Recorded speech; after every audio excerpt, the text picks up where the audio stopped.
Hello, everyone. Welcome to It's Sybil. I am Sybil Wilkes, and it's a great day in the neighborhood. Hello, Myra J. How are you? Hello, I am doing just wonderful.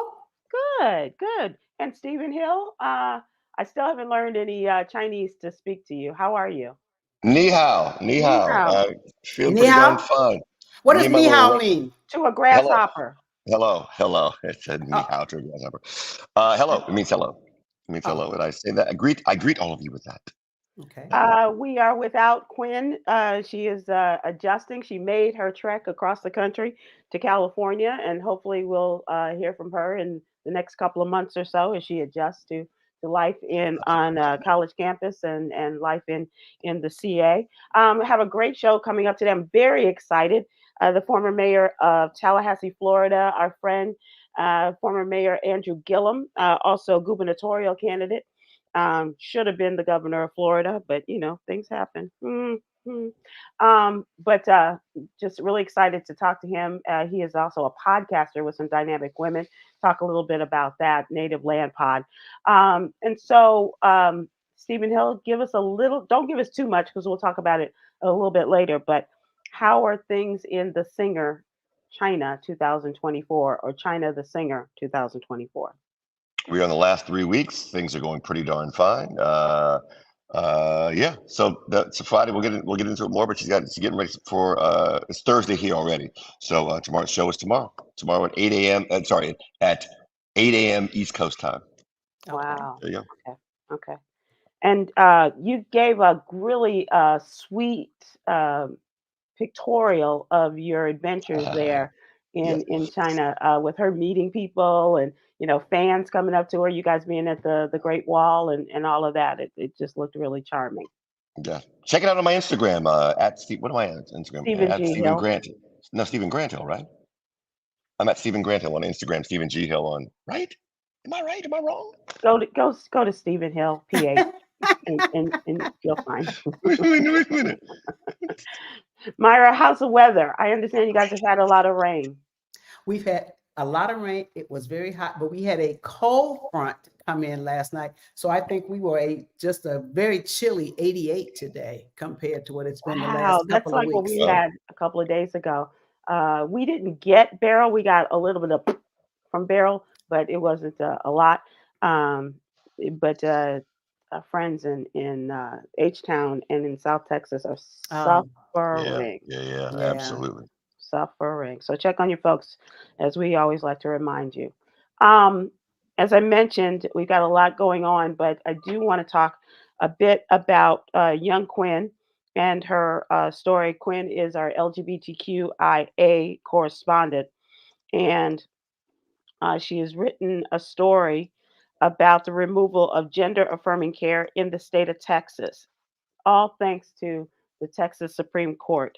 Like all other conservative states, they've gone after uh, the people who need help the most, and especially in this age of very expensive medical care for people who are going through a transition, and that obviously includes the transgender community. And it's a shame, but like other states, they don't really seem to care, and they don't seem to want to benefit these people and have the parents and sometimes other family members come out of pocket in order Mm, to pay for this. But they say the state of Texas, they really don't want it so much so that they are banning it altogether. mm. It's a shame. But and does a really great job of keeping us up to date on this. And she is very passionate about this as a member of the LGBTQIA community, obviously. But she does say that this just happened in the end of June. The Supreme Court ruled in favor of the state's ban on gender affirming care for minors, blocking access to the puberty blockers and hormones for transgender youth. The Republican governor, Greg Abbott, signed the ban into law last September, forcing healthcare providers to wean trans youth off of their medications. The ban also prohibited gender affirming surgeries for trans youth, and a study published found that such surgeries are rare among trans youth, but are more commonly performed to affirm gender I'm sorry, to affirm cisgender teens' gender expression. And so the Texas ban is now cleared to take effect, part of the state Republicans' ongoing fight against LGBTQ plus rights. And the conservative governor has spearheaded the charge, directing state officials to investigate families of trans youth for alleged child abuse beginning in 2022. That's crazy to me. Well, it just seems like the extreme right. They are so focused on the wrong things. Right. Right. Can't tell them that though. Cannot Very tell them right. that. Yes. They Very they right. they all believe we were focused on the wrong things. So, so how Yeah. crazy is it here in Texas? We knew that this storm was coming, and telling people to get out, get out. There was a mass evacuation in some areas, and Beryl came, and she not as heavy as she was in the Caribbean nations of like Jamaica and what have you. Not as heavy as she was coming over Mexico, but she got here, and it was probably a Category 1, 2 storm. Mhm. But instead of being proactive, they just kind of told people, the government, actually it's the lieutenant governor, acting governor as he likes to call himself, because governor is out of the country. So he's telling people, get out, we'll take care of you later. And but instead of going to the federal government and being proactive and say, look, we know, can we start to get this in order and get the paperwork going? Now he's sitting back going, oh, they don't care about us. The Biden administration doesn't care about us. They can't do anything to you guys' ass. But other states have done this. They've gone and said, look, we know it's coming, and we just start getting it. And we can fill in the numbers and everything, but just know that we're going to need this. No, they just like bitching and moaning at the Democratic administration. Mm. So, welcome to Texas. Welcome to Texas. Deep in the heart. Okay. Yeehaw. Every Wednesday is Black and Missing Day here on It's Sybil. And in our newsletter, the Black and Missing Foundation has partnered with Traffic Sales and Profit to launch a new initiative supporting families of missing people of color, joining efforts to address the national crisis. Of course, we know the crisis that people who are a little lighter hue with blonde hair, blue eyes, get more attention on television than people who look like us. And so that is the basis of the creation of the Black and Missing Foundation. And now they're working with another organization in which, starting April 1st, Black and Missing and TSP will launch a reward program. This initiative allows families to receive funds that can be used as reward money to aid in solving their loved one's case. Financial incentives play a significant role in generating tips and other crucial information. So, we like to think that people, out of the goodness of their hearts, they want to help, but sometimes people are a little scared and they need a little inducement. And so here is now this rewards program, and they will pay people if you have a reward that will lead to the finding or the capture or the retrieval of a person who's been missing for however long. That's good. That's very good. It is great. It really Mhm. is. And so we just want to encourage people to be a part of that. Did you know, as we are talking about Black and missing, they say that about 40% of the missing cases are Black people. That seems low to me. Um, Not if no, I mean, not if you factor what are in. the other percentages though? Well, the leading percentage is 50% for white and 10% for other. But when Okay. you scale that to how big the percentage of each of the populations of the U.S., that doesn't seem crazy. Hmm. Like 40% of them being Black means that, I can't do the math in my head right now because it's really early in the morning, but But it's 40% being almost Black half. means a much larger portion of the population, much larger population of the Black population is missing than the white population by a It's long shot. 13% of the population, and yet 40% of the missing cases are Black. Right. Yeah, and probably That's right. 2% reported. Right. So it doesn't seem So, low. mhm. Interesting. Okay. Among the other things, Black and Fit ask if you are tired of your fruits and your veggies going bad quickly. Here's how to make them last longer. Like, for instance, Myra, you probably go to the grocery store and you get strawberries. And Mhm. what do you do when you bring the strawberries home? I rinse them off and I put them in my fruit bin, Oh, you which have a has a fruit diff, bin. which, well, that's what I Oh, call it. la di da. Well, the fruit been in there for 2 weeks, so that's why it's the fruit bin. Many people will start to prepare the fruit. I like that. That's good. They will open it up, they'll cut the strawberries in half, and then they say don't do that because that's when Oh all the no. light and the oxygen gets to it and it speeds up the process and makes them ripen quicker and go bad quicker. Oh Wait, really? people when they get strawberries, they open them up and then store them. Yeah, they say a Eh, lot of people will go, and it's just a way, like when you go and Really? yes. Just Well, I have a I friend mean, who does that with strawberries and avocados, but she puts them in the freezer so she can put them in her smoothies. Right. And that's another thing they say, if you're gonna cut them up and then put them in the freezer, that's one thing, but to put them in your refrigerator, it just hastens the process. And they said that and like when you just go and just grab you don't grab an apple, but you grab a handful of strawberries, and instead of having a big berry and popping it in, you just go and you might cut it. And this will make it easier when I go get my berries. Well, they say don't do that unless you're gonna put them in the freezer right No, away. I, that I, seems that I never do that. Plus, I that's have found because I have a tendency to try to buy organic when I can, Mhm. and oh my gosh, you can tell such a difference. The organic doesn't last nearly as long. Oh, for sure. Yeah, Yeah, yeah, all the yeah. spraying of the chemicals. Pesticides, Yeah. yeah, yeah. just seems like a piercing glimpse into the obvious. Don't open the fruit before you're ready to eat it. That's a piercing glimpse into the obvious. Oh, make sure you when you buy the meat, put it in the refrigerator, not on top of the heater. That's one to grow on. That's what you got from that. I do. It doesn't make like there's literally no sense that makes it to exposing the inside of a fruit to the air before you're going to use it in any case. Like there's just no case where that makes sense. That's all. That's I can't. You don't cut your apples before you do it. You don't cut. No, You don't cut bananas.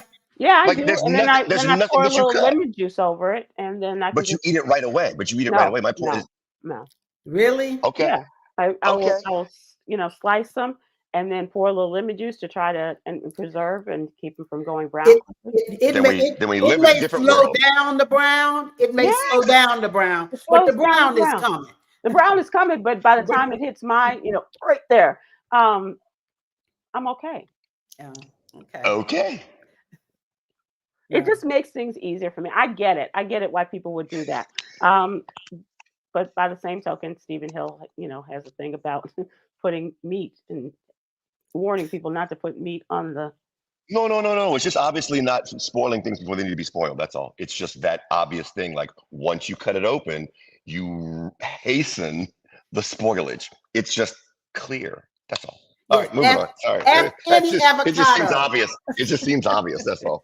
Any avocado which spoils what after like 37 Seconds. minutes? Except 37 except minutes. except if you're trying to get that, guacamole done as quickly as possible, and it's still you put it no matter what you do, you put it in the bag, you put it in the corner, you put it and it's still hard as rock.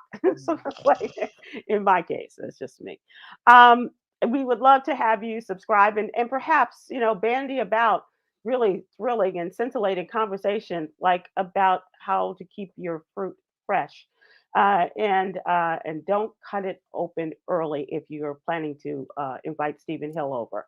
Yeah. But we'd love to have you subscribe to the newsletter. It's absolutely free. Please go to sybilwilkes.com to subscribe. Give us your name and your email address, and we'll have it in your email box every Monday through Friday morning. And then we come here Monday through Thursday and talk about what's in the newsletter and bring up topics like Yeah. this.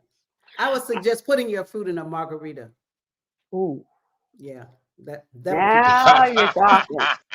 That'll help you get rid of it really quick. You don't have to worry about it. There you go. Now you're talking, young lady. Yes, sir, Bob. All right, let's move on to our special guest and what's really happening. Andrew Gillum, former mayor of Tallahassee, Florida, former gubernatorial candidate, is a part of the dynamic trio of hosts of the podcast Native Land Pod with the scintillating, the beautiful, the glamorous, and the very smart women, Tiffany Cross and Angela Rye. Yeah. Hello, should have been governor. How are you? Oh Lord, what's up? Well, I'm now trying to recover my ego. Stephen has made me feel like a Neanderthal. 'Cause I'm one of those cut the fruit open people. But not all fruit. It just depends. And I can explain, but I don't want to waste y'all's time. Okay. Sybil, Okay. what's up? Myra J. Hello. Stephen. Andrew, how you doing? Say how's a man. Little snob that he is. Yes. It's good to be with y'all. It's great to see you. I miss you. I know I say that every time I I'm miss you in too, friend. touch with you, but I just miss, and I hear you on your podcast, which is really wonderful. How did that come together? Angela Rye, who is honestly one of the most fantastic people I know. Angela, similar to you, Sybil, who she thinks of everybody else first is the shorthand. But we've known each other since, I don't know, right after college, so over 20 years. Same with Tiffany. And she said, look, now that you're through all of these, strife, struggles, and pains, which, we debate whether we're through, are we really on the other side of some of those things? But she was just like, the world needs you. We got to hear you. We want to see you. And this is my idea. And so she and Charlemagne, and a few others through Black Effect and iHeartRadio, came up with this idea. So once a week, you get to hear us, see us, hate us, love us, reject, embrace. And by the way, I mean that for sure. Like, we welcome the comments on all sides of it, because there are a myriad of them out there, y'all. Yeah. And when we refuse to give voice to it, it shows up in other ways. They protest vote. They don't vote at all. They participate in the process, but we debate about the decisions that we make there. So, but it's good, and it was for me, it wasn't the step that I thought I would be taking next, but it is really fulsome, because otherwise I think I go crazy, and my journal would hate me because of all the writing about the insanity happening in the world. Yeah. It gives a little bit of an outlet to share, So that does. I mean, it lightens your load. Mentally, for sure. And do you ever get to a point like, okay, well, it's great. Have a great week, great conversation. See you. And they're like, I got one more thing. I always got one more thing. And the ladies are like, we're over. It's time to go. You have talked us past the show.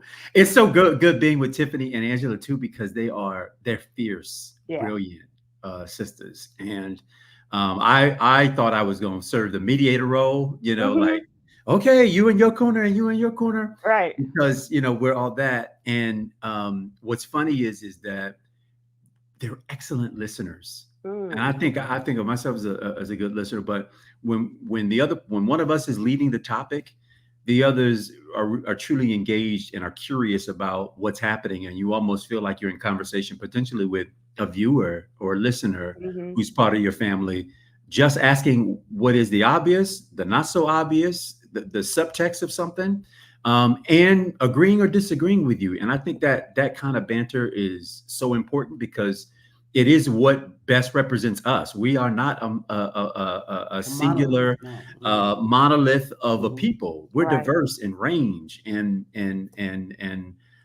expectations and performance and background and where we come from. But I think what brings us together so often is that the world largely maligns and hates our brilliance. And regardless of what end of the finance spectrum you may be in, we kind of find ourselves coming back together over the fact that we still live in a world that doesn't always see and value us. Much of the world maligns and hates who and what we are. That when you bad, you got haters. Man, and we bad. Okay, you all are real bad, for real. You all, I mean, us.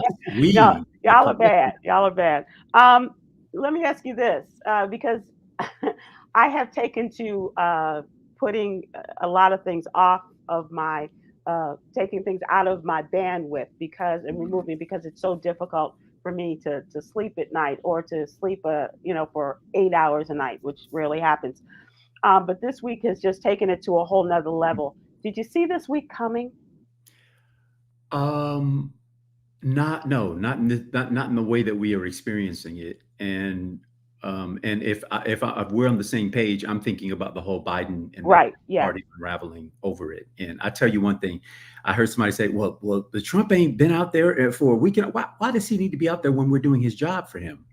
We're out here, striking at Biden, knees, legs, ankles, heels, everything. And what angers me about where we are in the conversation about whether he should still be running or not is that it's not like he aged 100 years since the primary process began. Mm-hmm. These are folks who have been in touch with this man. They've been in meetings with him. They have watched his decisions closely. And I'm very much so speaking of the leaders in Washington, D.C.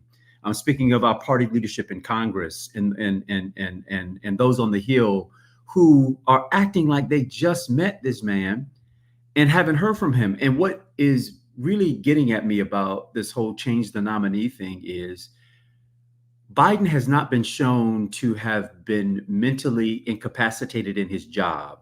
Mm-hmm. They're not worried about him pushing the button and blowing up ourselves and the rest of the world, unlike when Trump was in office, what we were concerned about.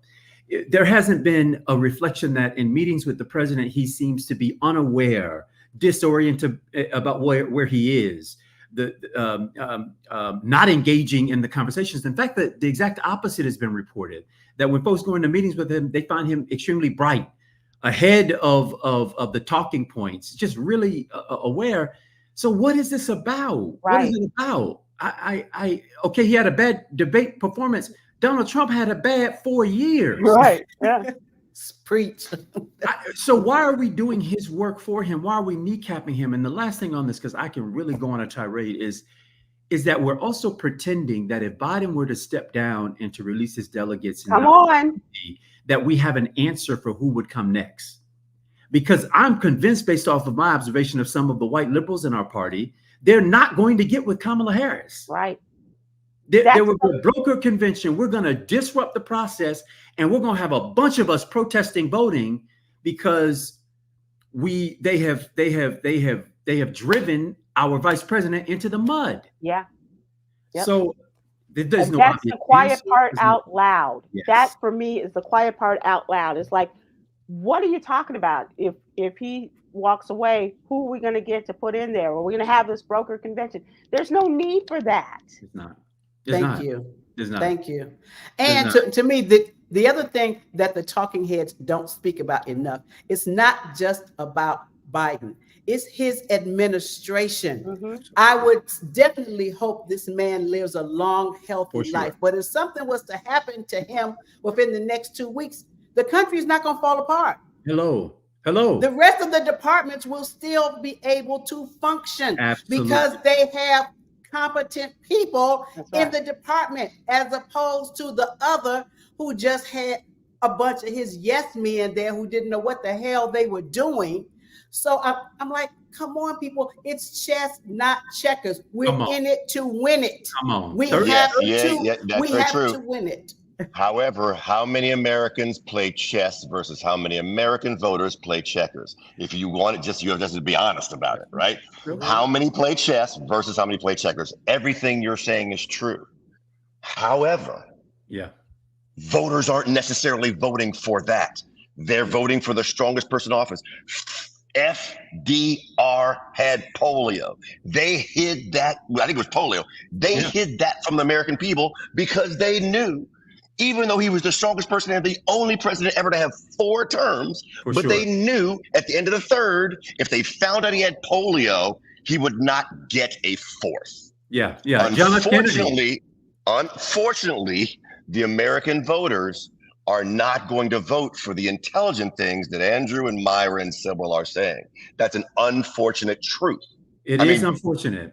And guess what? I love for everybody to vote, but I realize everybody isn't motivated to vote. But for those who do show up, I have to believe that if we weren't kneecapping our nominee every single day, weakening him, driving into this narrative that he's not competent to be president when he hasn't, through the pursuit of his job, shown in any way not to be capable of doing the job, I'm just saying, why wouldn't we give ourselves our best shot at winning? The other candidate is a 34 count felony indicted and convicted felon. And the felon part isn't where I'm putting emphasis. I'm putting the emphasis on the fact that the man is lawless. Right. And the Supreme Court has given him additional license to be further lawless. And so if that's what you're up against, why are we negotiating against ourselves? Why aren't we talking about, you don't see his party running to the camera talking about he's got 34 counts and 88 total indictments and more trials to come. They're not out there. They're pretending it doesn't exist and saying that Biden is doing this to them and to his son at the same time. So what happens when this can't win? Because look, I'm a person who believes that Biden is the best chance to win this campaign, simply because the Democrats for years have been unprepared and not done the work they need to do to make sure there was a post-Biden reality. That's just true. It's like if your kid is up against something right now, you want the kid to win, but you want to go like, you stupid fool, I told you to plan for this 3 months ago, right? So we're there. So what happens when some strategists start saying, the best way for you to do this is to drop Kamala Harris as your running mate? What happens then? What do we do then? I don't think he does it. I don't think, for one, he's a loyal man. First of all, he's a loyal guy, unlike he's a very loyal guy. He's a very loyal guy. Unlike us, who are like, you bought us from the abyss, you went and took on the dragon, you slayed him, you won, and then you had an unprecedented 4 years already as president, and what you've been able to deliver for the American people vis-a-vis what we were coming out of. And by the way, now we want to abandon you for nothing. By the way, because that's what we're doing. We're abandoning him for nothing. We don't have an alternative. We don't have an alternative. And does the party have a lot of good up and coming and people who could probably likely do this thing? Yeah, but guess what? That window for having done that is closed. I know we're not a convention, but he has secured the requisite number of delegates to be the nominee. Yeah. And so he told them in his speech, in the letter he wrote, if you didn't like what was happening, you should have run against me. Those who did are running in another race right now. Absolutely. Absolutely. And again, don't get me wrong. I support Kamala Harris and I appreciate her service to the country. I'm simply saying the reality is there are people who are Biden people who detest her because they think that she called Biden a racist in the first debate down in Miami when the question about busing came along, right? And they haven't liked her since. Right. And there are rumors that there are people even closer to the president than some of these donors and others who don't like her, who won't forgive her and won't allow her to be brought even further into the fold. And I don't know the truth of any of that, but I do know a bunch of the political folks who I've been in touch with and who I know don't have her on their next in line list. Right. If Biden goes away, their list is long and it's white and it's Newsom. Hello, or Gretchen Whitmer, or Shapiro from Pennsylvania. And to me, that's what people don't realize. People who are saying he doesn't need to run, put somebody else up there. Just like you said, the window is so short.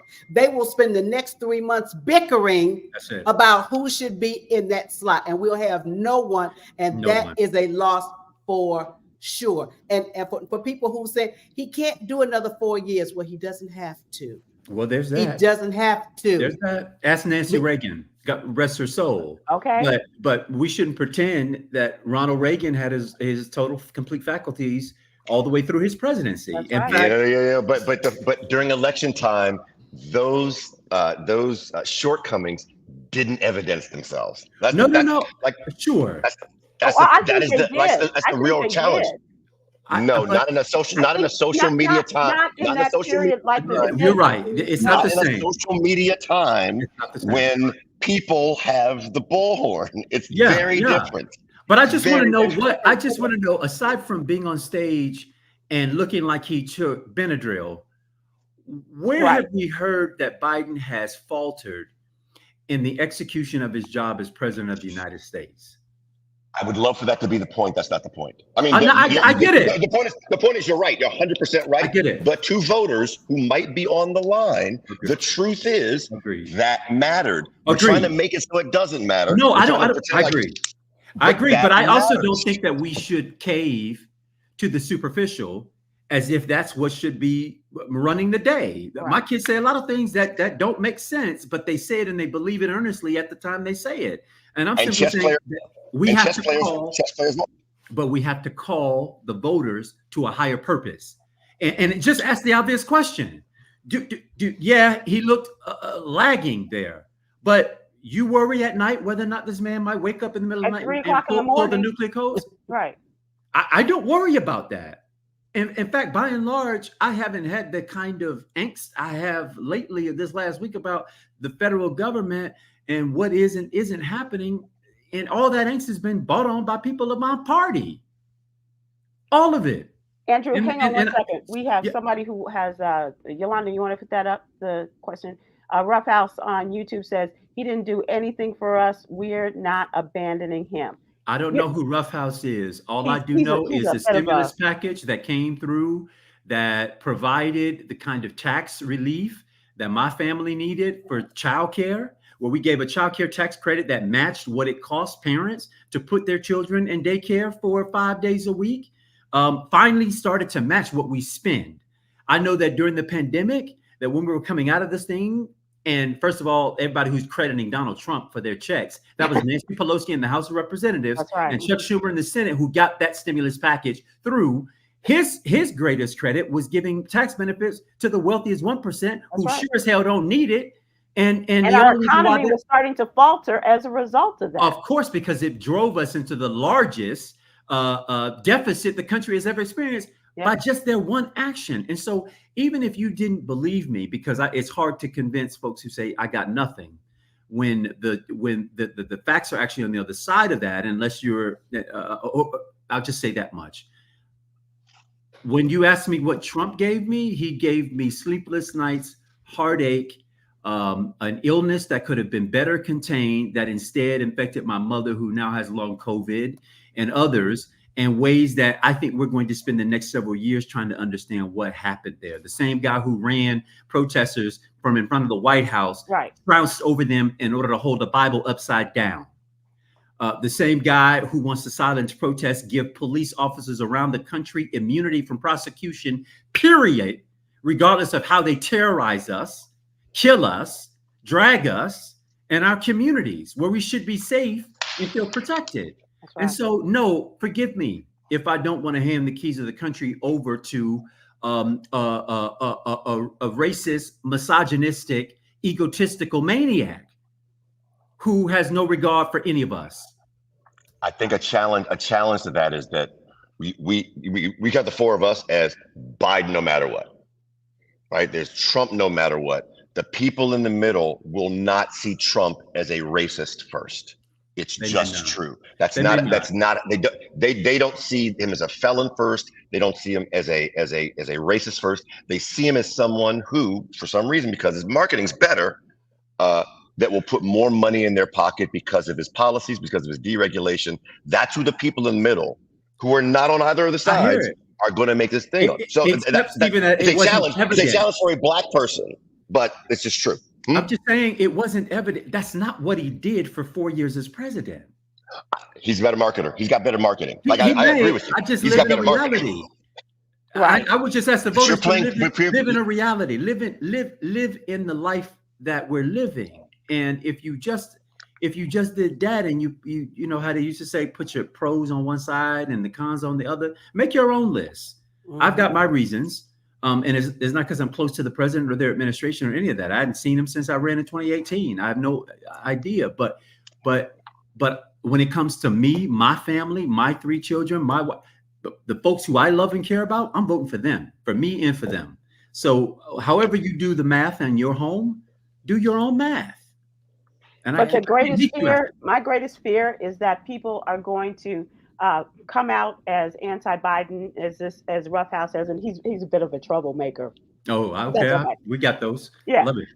But I think that we're not going to realize what it is going to cost us in the long run, not just a return to where we were, but to go further to the right of where we were before and take all of whatever social justice rights, whatever legal rights, whatever medical rights we have, whatever, ever it's taken 100 years for us to get to someplace, they're all going to be taken away. Sybil, you're right. And you're right, especially when you consider Trump's decisions and his appointments to the Supreme Court have led to the first time in American history where the U.S. Supreme Court has taken rights away from people. Yep. We've never had a generation where the system has taken rights away. Ripped away an entire amendment. Every time we've seen advances. Right. They've been marginal in some parts of our history, but they've been advances nonetheless to get us all closer to liberation and freedom. And for the first time in American history, thanks to Donald Trump, we had the regression of that, the taking away. So if you don't mind your rights being taken, do what you got to do. But I mind mine. It matters to me.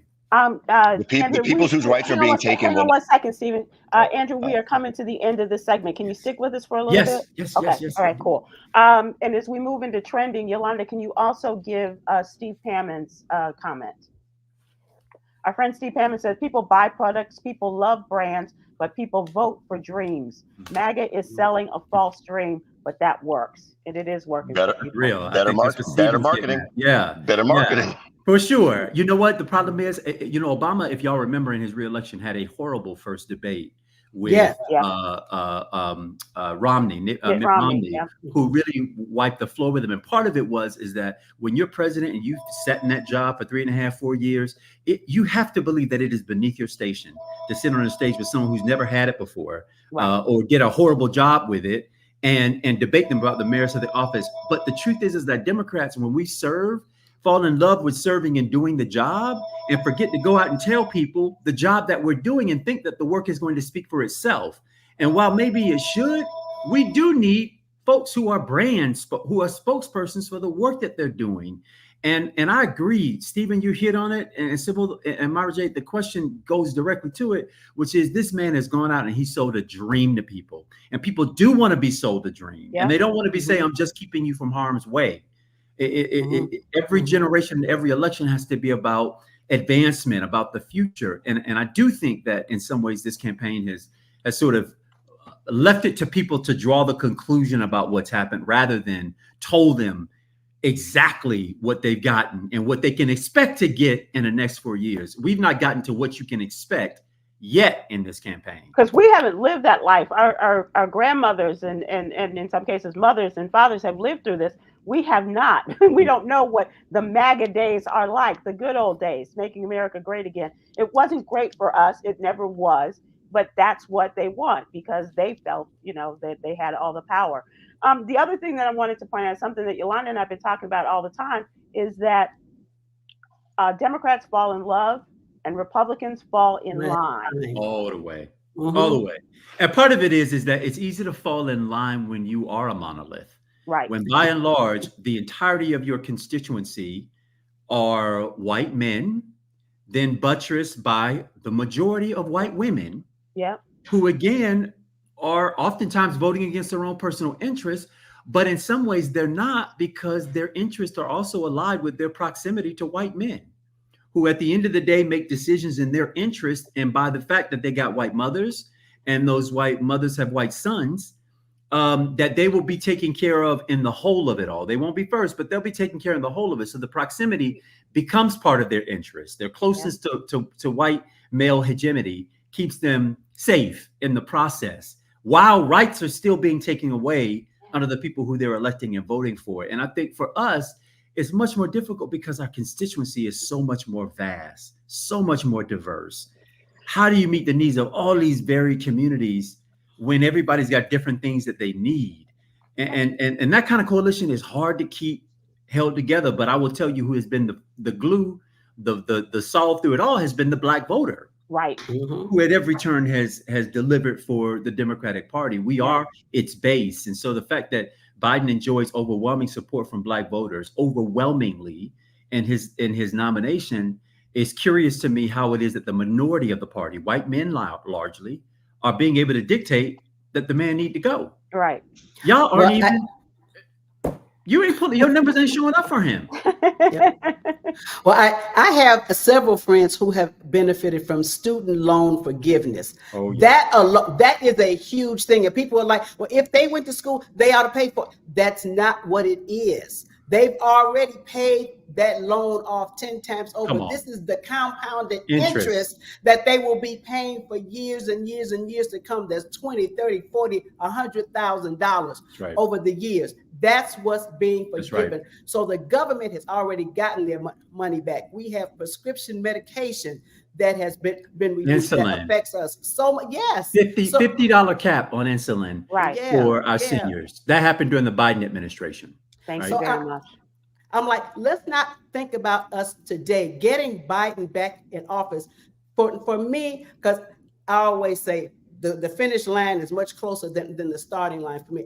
I'm voting for great-grandchildren that I may never meet. I am voting all the way down the line to help them benefit. If T-Rump gets back in office, I feel like it's a wash. It's a total wash. And they said Republicans fall in line. I've updated that to fall and lie. There it is.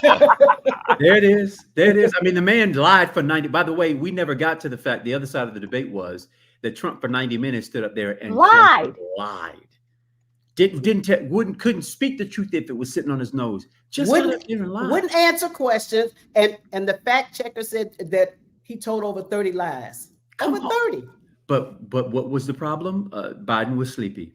And again, I don't want to minimize. If this were truly a conversation about diminished mental capacity, meaning the man cannot make fulsome decisions, that would be one thing. Right.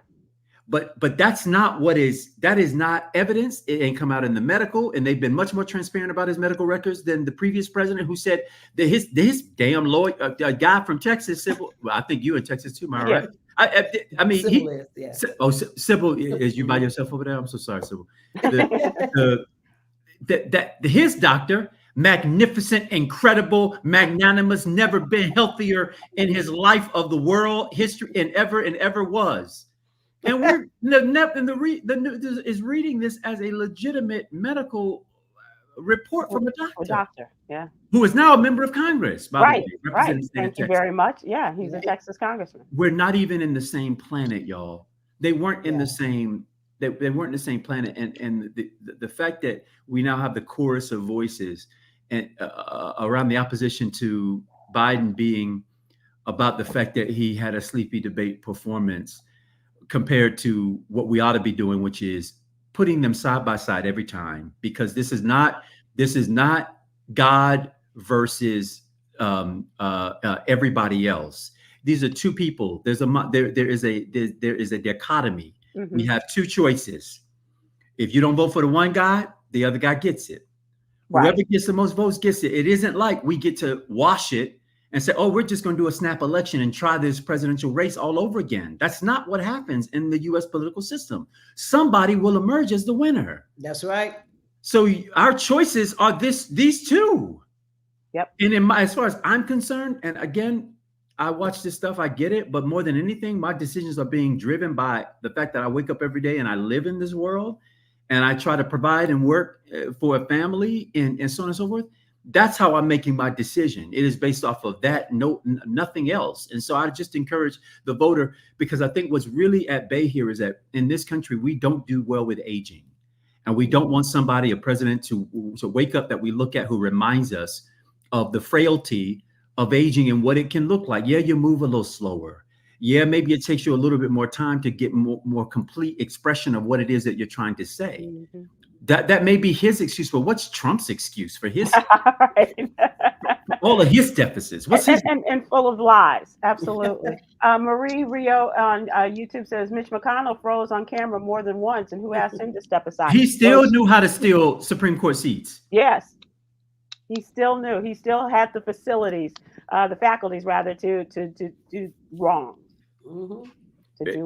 Again, the standards, they're not equal by any stretch. If somebody with Donald Trump's resume what he's done having served, and then what he's done having served himself, by the way, not the American people, but having served as president, and in the enrichment of himself.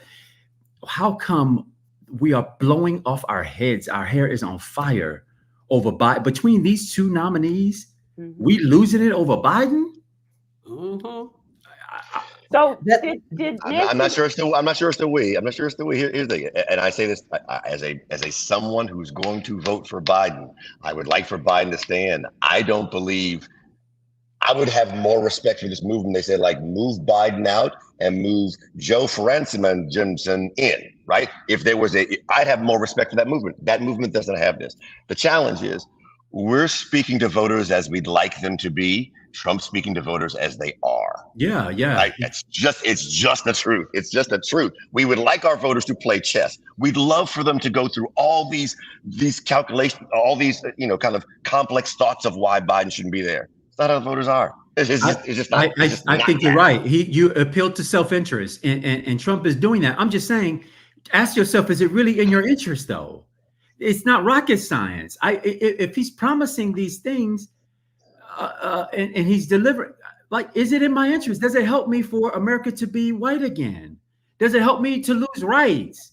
These aren't complex machinations. I think people are generally selfish. I think Brockhouse is exactly there. He's for themselves. Yeah. He's thinking about so vote for yourself is all I'm saying. I don't want you to do a complex machination, and I definitely don't think that voters are chess players necessarily. I think people are individuals, and I think we make decisions off of an individual self-interested basis. It may be powered by other things. Even Myra, as you talk about voting for the next generation, it's because it's in your interest that the people you love and care about, are taken care of, that they are well to the future.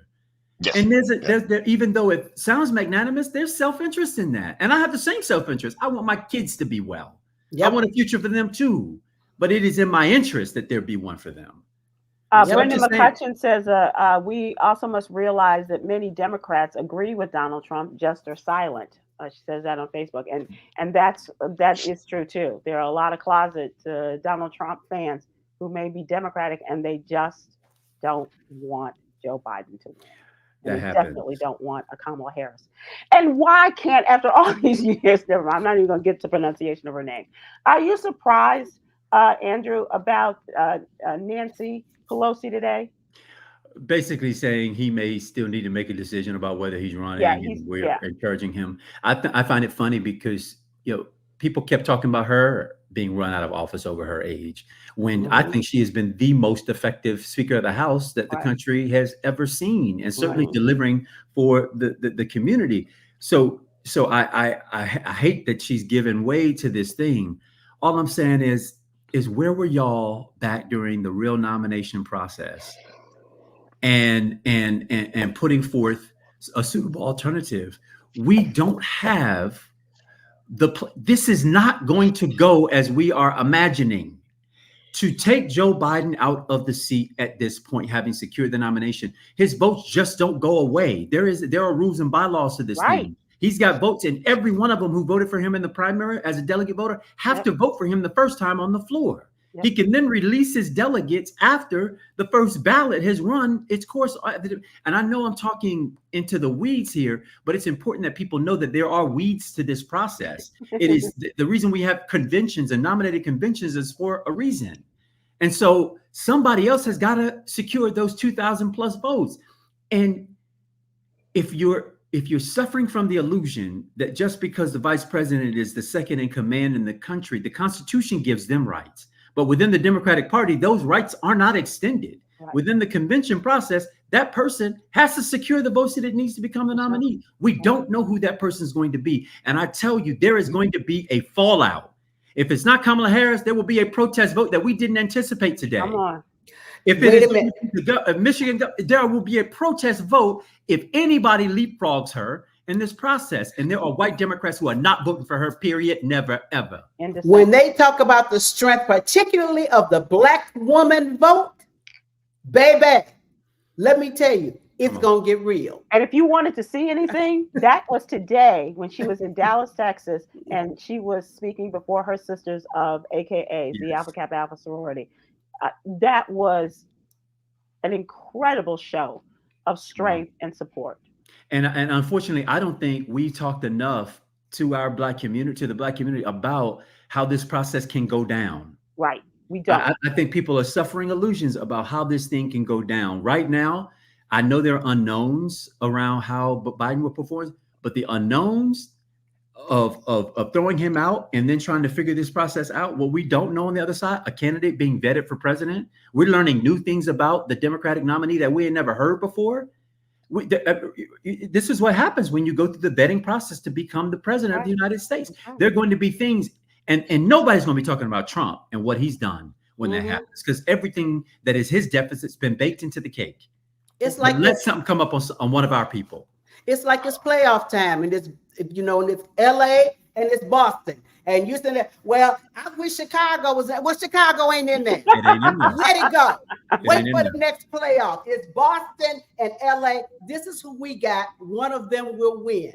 We can pull for somebody else in the next playoff. It's That's as right. simple as that. That's right. Andrew, will you come back, please? Absolutely. Okay. Sybil, Myra, and Steven. Steven, I don't know how you even pulling it, man. You in China, right? I mean, yes, indeed, yes. Yeah, so you're full day. You on Thursday. We still on Wednesday. Yeah, that is very true. And apparently I've also been called ahead of my time. So you are ahead of your time indeed, literally. The rest of us are lagging because we in delusional land. Okay. Thank you, Andrew. And my love I've enjoyed it, y'all. To RJ, please. I will. Yeah. I will your little one. indeed. So good. Y'all take good care. Thank y'all You for what too. you do. It means a Be lot. good. You too, Andrew. Take care. Great work. Bye. That's a great Andrew Gillum. So there, just looking at entertainment, and I wanted the picture. We don't have it, but do you remember the black person who was on the TV show Dallas?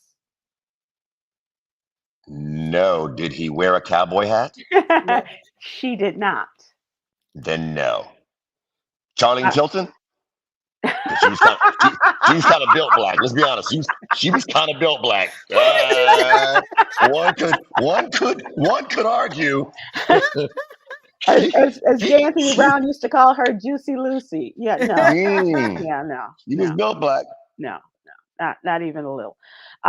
So there was nothing little about her. I'm sorry, my bad. Keep going. My bad. I'm gonna go right now. You keep going. Fine, are you okay? You're just having a moment, I guess. He's gone. So Myra, did you watch Dallas? Not really. Okay. So I was like the only teenager that was home during those years and on Friday night and watching Dallas with my mom. So there was a woman and she played the part of Dora May. She was the hostess and manager of the Oil Barons Club, where they would go and have drinks, where JR and his boys and his mama and daddy and the family would have the big, plate size ribs and stuff. So there's a woman by the name of Pam Colbert. She was the actress, played the character Dora May as the hostess and manager of the Oil Barons Club. She has passed away at the age of 77 in her home in Compton. And she had a really interesting career. Not only did she play, excuse me, on Dallas, and I'll tell you how she got that part. She also played the wife of Bill Cosby's character in the lame spy spoof, Leonard Part 6, anyone? Yeah. Now, actually, I did see that. And check this out. She was one of the working girls in the Roadhouse run by Stella Stevens on an NBC soap called Flamingo Road, which is where, and it's the same production company, Lorimar, that put out Dallas, put out Flamingo Road, and it was banned. It was taken off of television because of all of the church folks who didn't like it. Remember Donald Wildman, who was head of the Coalition for Better Television, called Flamingo Road the rottenest show on TV, and said that it was a brothel, and so they changed it and became a supper club. But Lorimar, when she got fired from Flamingo Road, or they got fired because they changed the whole run of the show, she was brought back to work and she appeared in 67 episodes of Dallas. Oh, okay. From 83 to 91. And spectacular. So I watched Dynasty. I didn't really watch Dallas.